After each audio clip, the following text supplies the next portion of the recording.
एक समय था मुंगेर में लग रहा था कि हथियार का बहुत बड़ा जखीरा निकल रहा है। पहले नाम सुनते थे कि ये गन फैक्ट्री के नाम से मुंगेर मशहूर थे, लेकिन अभी फुटबॉल नगरी के नाम से मशहूर है।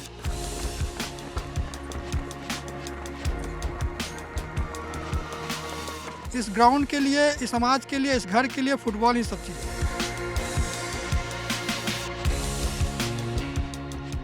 तो सबके बारी बारी से नाम लिखे हुए हैं और जो इनके पिताजी की मूर्ति लगी हुई है वो आपके सामने है। ये ग्राउंड का ड्रेस है सर। मेरे लिए ये शेरवानी से कम नहीं। आपका कौन सा फेवरेट शॉट है? मेरा लॉन्ग शूट। दिखाएंगे? हाँ दिखा दूँगा। दिखाइए।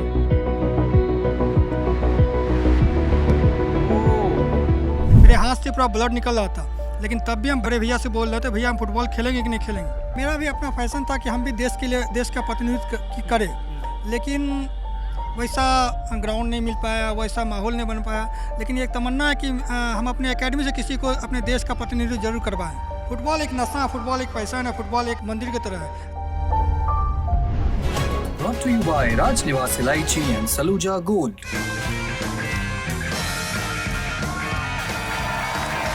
राजनिवास प्रीमियम इलायची, सोच जो करे राज। ललन टॉप की चुनाव यात्रा इस वक्त मुंगेर में है। हम गुजर रहे थे तो हमें जानकारी मिली इनके बारे में। इनका नाम है भावेश कुमार।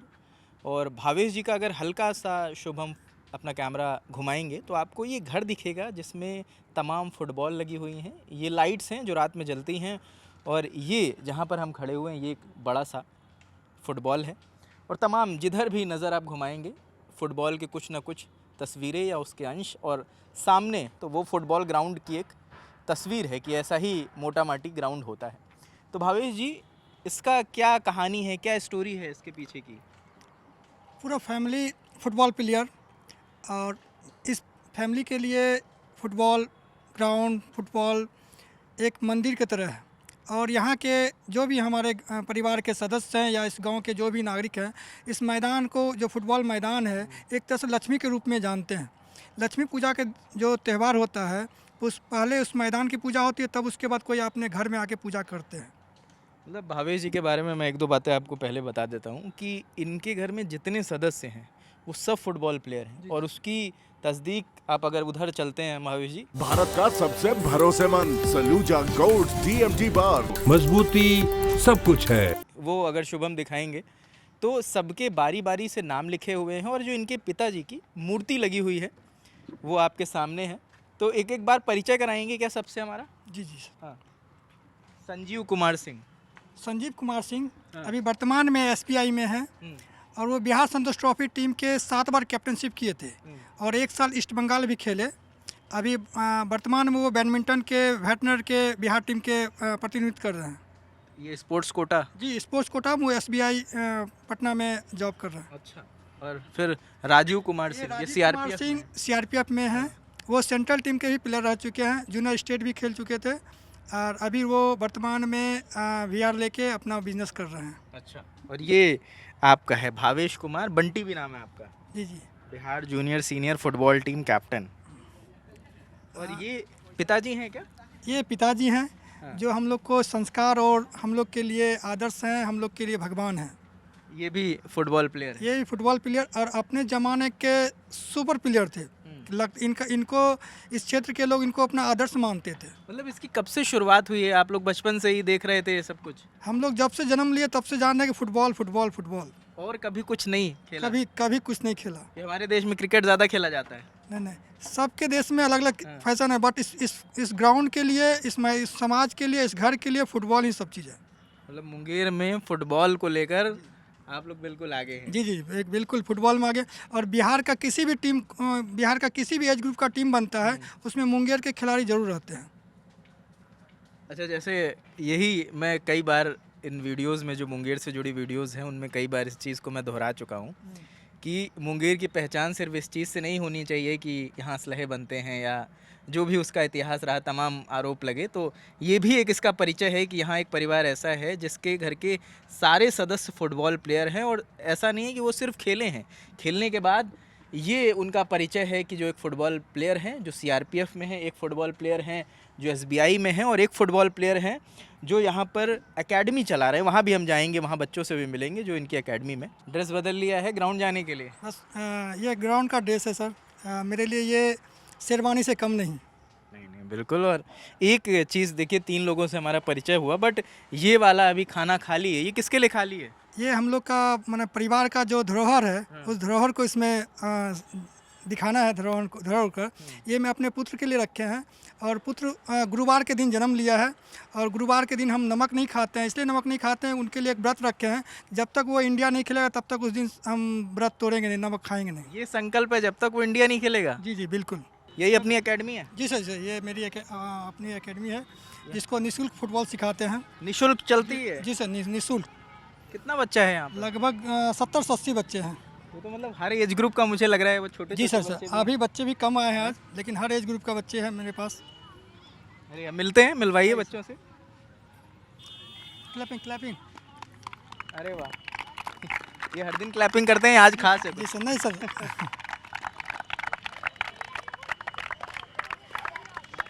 क्या नाम है? क्या नाम है भाई? राजवीर कुमार। हाँ? राजवीर कुमार। कहाँ से हो राजवीर? हसनपुर से। फुटबॉलर बनना है तुम्हें? हाँ। कब से ट्रेनिंग चल रही है तुम्हारी? 1 महीना 6 महीना पहले से। 6 महीने से? तो कोई कौन सा सबसे बढ़िया शॉट कौन सा मारते हो बताओ? कौन सा शॉट सर ने सिखाया है तुम्हें? Chip shot. सिखाओ, दिखाओ, करके दिखाओ।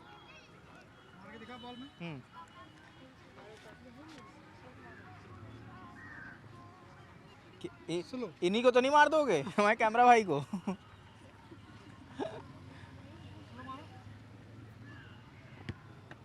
ओ, क्या नाम है? तुम बताओ नाम। विवान कुमार। दीवान कुमार? विवान। विवान। तुम कहाँ से आते हो विवान? शीतलपुर से। कितना दूर है यहाँ? थोड़ा ही दूर है। कैसे आते हो? पैदल आ जाते हो क्या? हाँ। अकेले? हाँ। इनके दोस्त हो क्या तुम? हाँ। दोस्त ही है इनसे? हाँ। किस क्लास में हो? 3 में हो? पोएम वोएम आती है तुम्हें कोई? पोएम नहीं आती? तुम्हें आती है? हाँ? अच्छा, फुटबॉल खेल लेते हो बढ़िया तुम? हाँ। कितने दिन से सीख रहे हो? बहुत दिन से। ये सब बहुत दिन से सीख रहे हैं। जैसे इसमें एक प्लेयर है जो संतोष ट्रॉफी भी खेला हुआ है। इसमें एक प्लेयर है अभी आज आया हुआ, संतोष ट्रॉफी भी खेला है। अच्छा, जी सर। कौन है वो? ये निखिल कुमार। ये हैं? जी जी। आप निखिल कब से सीख रहे हैं निखिल? मैं 7 साल से सीख रहा हूँ सर फुटबॉल। के पास? हाँ, यहीं से। अरे वाह, आपका कौन सा फेवरेट शॉट है? मेरा लॉन्ग शूट। दिखाएंगे? हाँ, दिखा दूँगा। दिखाइए।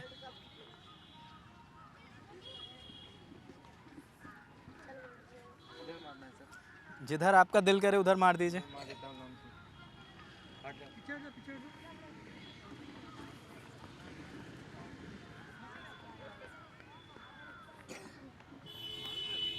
हाँ बिल्कुल मारिए। ओह, गजब शॉट मारा यार आपने। तो इनकी क्या टाइमिंग रहती है? कितने घंटे ट्रेनिंग चलती है? शाम में 3 घंटा ये लोग का ट्रेनिंग चलता है पर डे। हर दिन? सुबह भी? नहीं, सुबह नहीं, शाम में। सुबह में ये लोग का स्कूल, अपना स्कूल क्लास जो भी हो सुबह में होता है ये लोग का। तो आप अकेले सिखाते हैं और भी? जी हाँ, अकेले सिखाते हैं, अकेले। आप सबको अकेले सिखाते हैं? जी हाँ। क्या क्या करवाते हैं यहाँ पर? क्या क्या? इसको तो पहले डिसिप्लिन सिखाते हैं। वो सबसे ज़रूरी, हर चीज़ के लिए ज़रूरी। जी जी सर, डिसिप्लिन सिखाते हैं। उसके बाद फुटबॉल का जो स्किल है इसके पास, वो स्किल को इसका डेवलप करते हैं। आपने ये नहीं बताया कि आपका फेवरेट फुटबॉलर कौन है? Ronaldo, Cristiano Ronaldo. मेसी नहीं? नहीं, रोनाल्डो पसंद? जी सर, जी सर। तो आप सारे फुटबॉल मैचेस देखते हैं जो भी होते हैं? जी जी जी जी, लगभग सारे देखते हैं। ये हाथ आपका? ये हाथ एक्सीडेंट में लगभग 2000 ईस्वी में रावण दहन के दरमियान ये पटाखा छोड़ने में हो गया था। और जिस समय ये एक्सीडेंट हुआ था उस समय फिर हम गांव के लोग या परिवार के बड़े भैया लेके जा रहे थे ट्रीटमेंट के लिए। तो रास्ते में हमको लग रहा था कि मेरा फुटबॉल खेल पाएंगे नहीं खेल पाएंगे। मेरे हाथ से पूरा ब्लड निकल रहा था, लेकिन तब भी हम बड़े भैया से बोल रहे थे, भैया हम फुटबॉल खेलेंगे कि नहीं खेलेंगे। फिर रास्ते में वो गाड़ी रोक के फिर वो मेरे पैर को सहला के बताया कि देखो तुम फुटबॉल खेल पाएगा, तुम्हारा पैर पूरी तरह से सलामत है। तो आपको इतनी टेंशन तब भी थी? जी जी सर, जी सर। फुटबॉल एक नशा है, फुटबॉल एक पैसा है, फुटबॉल एक मंदिर की तरह है। अब पर डे इसका पूजा, ग्राउंड में जब भी हम प्रवेश करते हैं पहले प्रणाम करते हैं तब मैदान में प्रवेश करते हैं। तो ये क्या पिताजी ने आपको शुरुआत में सिखाया या खुद से ही धीरे धीरे खेलना शुरू कर दिया? नहीं, पिताजी ने हमको सिखाए। हाँ। और इस गांव का एक माहौल है फुटबॉल, इस ग्राउंड में, इस गांव का पहले माहौल, इस गांव का मुख्य खेल फुटबॉल ही है। कौन सा गांव, क्या नाम है गांव? शीतलपुर। शीतलपुर। जी जी। आपका परिवार यहाँ कब से रह रहा है? लगभग 80-90 साल से। 80-90 साल से हैं? जी हाँ। पैदाइश यहीं की आप? जी जी, यहीं की पैदाइश है। यहाँ और आयोजन भी करवाते हैं क्या, फुटबॉल मैचेस या टूर्नामेंट? यहाँ आए दिन ऑल इंडिया टूर्नामेंट होते रहता है। एक रविंद्र प्रसाद सिंह के नाम से भी 13 फरवरी को हर साल टूर्नामेंट, ऑल इंडिया टूर्नामेंट होती है यहाँ पे। अच्छा, एक आप किस्सा बता रहे थे, बिटिया रानी आपकी इंजर्ड हो गई थी। यहाँ पे एक आयोजन हम लोग कराए थे, 7 नाइट फुटबॉल टूर्नामेंट। उसमें मेरी बेटी का एक्सीडेंट हो गया, मेजर एक्सीडेंट हो गया था। कितनी बड़ी है बिटिया? बेटी 5 साल की है। और उस दिन ये फाइनल मैच था और बार बार यहाँ से फ़ोन आ रहा था कि आयोजन होना है, जल्द से आइए, जल्दी आइए। लेकिन बट उसका हम ट्रीटमेंट करवा रहे थे। तब भी यहाँ के आयोजन को हम लोग बंद नहीं कराया, क्या कि मेरे कारण अगर आयोजन बंद हो जाएगा, जितने पब्लिक लगभग, जब यहाँ पे आयोजन होता है लगभग 5 से 10 हज़ार तक पब्लिक यहाँ पहुँचती है। 5 से 10 लाख? 10,000। 10,000, सॉरी। जी जी जी। बहुत पब्लिक होती है। जी जी। फिर क्या हुआ? फिर वो यहाँ पर आयोजन रुका रहा था। फिर हम आए, फिर यहाँ के जो भी आयोजन करता थे, जो भी पब्लिक थे, सब देखे उनको कि इस ढंग से इंजोर्ड होने के बाद भी आयोजन यहाँ पे रुकवाए नहीं, आयोजन पूरा कंप्लीट करवाए। सबको इस बात का आश्चर्य लगा। मतलब बिटिया रानी की चोट लग गई थी और आप पहले उनकी मरहम पट्टी कराते हैं, फिर यहाँ जाते हैं? जी सर, जी सर। ये बहुत बड़ी बात है। जी सर, जी सर। तो बिटिया रानी को भी फुटबॉल खिलाएंगे? अगर उनका सर अपना नशा होगा फुटबॉल खेलने का, अपना ये होगा तो वो भी फुटबॉल खेलेगी। आपको इससे ऐतराज़ नहीं है? नहीं, कोई एतराज़ नहीं सर। ऐतराज़ होना भी नहीं जी चाहिए, सर। सब लोग खेल रहे हैं, उनको भी खेलने का हक है। बिल्कुल बिल्कुल बिल्कुल। और ये जो बेटा है आपका, ये खुद खेलना चाहता था या आपने उसे मोटिवेट किया फुटबॉल के लिए?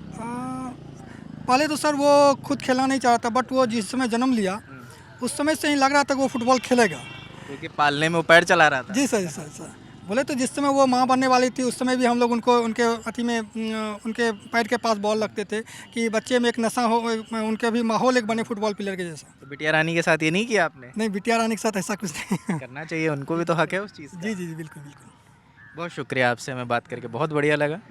और ऐसी कहानियाँ मुझे लगता है कि बहुत ज़रूरी हैं, कही जानी चाहिए। और जैसे हम लोग को ये जानकारी मिलती है कि जब कोई ऐसा परिवार है, इनसे मिलकर अच्छा लगा, क्योंकि ये वो परिवार है जिनके घर का हर सदस्य फुटबॉलर है। अब आप इससे समझ लीजिए ना कि बेटा पेट में है और उस दौरान ये अपनी बीवी के पैर के पास फुटबॉल रख देते हैं। जैसे होता है कि जब कोई महिला माँ बनने वाली होती है तो उसके पास गीता रख दी जाती है, या उसको उन चीज़ों से जोड़ा जाता है जैसा वो अपने बच्चे में चीज़ें वो चाहते हैं। तो उसी दौरान इन्होंने फ़ुटबॉल रखा, क्योंकि ये चाहते थे कि जो भी बच्चा हो वो फुटबॉलर हो। और उसी वजह से, उसी के चलते इनके दरवाज़े में एक खाना अभी खाली है। और इनका कहना है जब हमारा बेटा बन जाएगा अच्छा फुटबॉलर तो हम उसका नाम वहाँ पर लिखवाएंगे। और एक चीज़ खुशी और देती है कि जो फुटबॉलर हैं उन्हें वो अच्छी जगह, अच्छे संस्थानों में नौकरी कर रहे हैं। इनके एक भाई SBI में हैं, एक CRPF में हैं, और ये इतनी शानदार एकेडमी चला रहे हैं, और वो भी निःशुल्क चला रहे हैं। निःशुल्क चलाने का कारण, ये सब बच्चे पहले आए थे क्या कि सर हमें करना है? ये कैसे शुरुआत हुई इस एकेडमी की? एकेडमी जगह मेरा भी अपना फैशन था कि हम भी देश के लिए, देश का प्रतिनिधित्व करें, लेकिन वैसा ग्राउंड नहीं मिल पाया, वैसा माहौल नहीं बन पाया। लेकिन एक तमन्ना है कि हम अपने एकेडमी से किसी को अपने देश का प्रतिनिधित्व जरूर करवाएं। आपने कितने मैच खेले, मतलब कितने नेशनल या स्टेट क्या खेला? जूनियर नेशनल 2 बार खेले, जिसमें अंडर 19 BC राय ट्रॉफी, 21 दत्ता राय ट्रॉफी, BC राय ट्रॉफी का कैप्टनशिप भी किए, और संतोष ट्रॉफी 3 बार खेले, जिसमें संतोष ट्रॉफी का कैप्टनशिप भी किए 2003 में। मतलब बिहार में जितने फुटबॉल से जुड़े मैचेस होते रहेंगे आप दखल रहती है? जी सर, यूनिवर्सिटी, स्टेट जो भी था सब खेले। तो ये अपना दफ्तर है आपकी ग्राउंड का, यहीं से काम करते हैं? जी हाँ, बिल्कुल, हम लोग का यही दफ्तर है, यहीं से हम लोग फुटबॉल को ऑर्गेनाइज करते हैं। टी-शर्ट बदल लिया आपने, पहले ब्लू पहने थे आप? बच्चे को जब वार्म अप कराते हैं ना तो उसके साथ भागना पड़ता है, तो टी-शर्ट भीग जाने के बाद फिर थोड़ा चेंज करना पड़ता है। अच्छा, एक चीज़ भावेश जी ये बताइए कि जब हम लोग दिल्ली से खबरों को आकलन करते हैं तो जब मुंगेर का जिक्र आता है तो इसे हथियारों से जोड़ा जाता है कि यहाँ पे एक दौर था। अब शायद चीज़ें बदल रही हैं, अब लोग बताते हैं कि अब वो चीज़ें नहीं हैं कि हर दूसरे घर में हथियार बनते थे। आप यहीं पे रहते हो, आपका बचपन यहाँ पे बीता है। और वो 2018 की खबर जो सबसे ज़्यादा प्रचलित हुई थी कि 47 लोगों के नालों से निकली हैं और वो जो क्या कहते हैं उसे कुएं से निकली हैं। कुएं से AK-47 रिकवर करी थी पुलिस ने। एक समय था कि ये मुंगेर में लग रहा था कि हथियार का बहुत बड़ा जखीरा निकल रहा है, बट हमने कभी आंखों से देखा नहीं, लेकिन वो प्रेस में आए दिन प्रेस में या बगल से पुलिस का सायरन बजता था तो लगता था कि हाँ हथियार बिल्कुल निकल रहा है। एक माहौल था, लेकिन वहाँ के पंचायत के लोग भी, जिला के लोग भी इस चीज़ से अब धीरे धीरे बहुत दूर हट गए हैं। अब चीज़ें बदल रही हैं। जी, पहले नाम सुनते थे कि ये गन फैक्ट्री के नाम से मुंगेर मशहूर थे, लेकिन अभी फुटबॉल नगरी के नाम से मशहूर है। आप फुटबॉल नगरी का जिक्र कर रहे हैं तो ये भी बताइए कि सरकार इसमें कितना आप लोगों की मदद करती है? इस खेल को बढ़ावा देने के लिए सरकार क्या क्या योजनाएं आपके लिए लेके आई है? नहीं, सरकार तो इसमें बहुत सारी योजना लाए हैं। मेडल लाओ नौकरी पाओ बिहार सरकार की विशेष योजना है, और खेल पे विशेष ध्यान दिया जा रहा है सरकार के द्वारा। कुछ योजनाएं आप लोगों तक पहुंच रही हैं? बिल्कुल बिल्कुल बिल्कुल, बहुत सारी योजना है। अभी वर्तमान में हम लोग के मुंगेर में हमारे DG रविंद्र शंकरन सर जो खेल महानिदेशक के सचिव हैं, उनके द्वारा बच्चों को टी शर्ट किट भी प्रोवाइड किया गया है। बहुत शुक्रिया। ये एक खुशी लगती है और ये खबर भी इस लिहाज से भी ज़रूरी थी कि जिस जगह से AK-47 का ज़खीरा रिकवर किया गया था, जहाँ पर पुलिस लगातार मौजूद रहती थी, पुलिस की भारी फोर्स वहाँ पर मौजूद रहती थी, वहाँ अब हालात धीरे धीरे बदल रहे हैं, ऐसा लोगों का कहना है। तो ये एक अच्छी पहल है कि जिस नगरी को हथियारों की नगरी कहा जाता था, जहाँ कहा जाता था कि हर दूसरे घर में हथियार बन रहे हैं, वहाँ पर एक शख्स है जो एकेडमी चला रहा है, मुफ्त में लोगों को फुटबॉल सिखा रहा है और खेल के प्रति लोगों को जोड़ रहा है। तो ये चेंज हमें लगा कि आप तक लाना चाहिए, कहानी आप तक लाना चाहिए। तो आके इस कहानी पे और इनके हौसले पर आप क्या सोचते हैं हमें कमेंट सेक्शन में ज़रूर बताएं। लल्लन टॉप की चुनाव यात्रा जारी है, अलग अलग ज़िलों में जाएंगे, लोगों से मिलेंगे, चुनावी मुद्दों पर आप तक बातें पहुंचाएंगे लोगों की, और साथ में वो खबरें भी आप तक लेकर आएंगे जो अभी तक शायद आप तक नहीं पहुंची। बने रहे हमारे सफ़र में। और कैमरे के पीछे शुभम है, मेरा नाम रजत है। देखते लल्लन टॉप। शुक्रिया।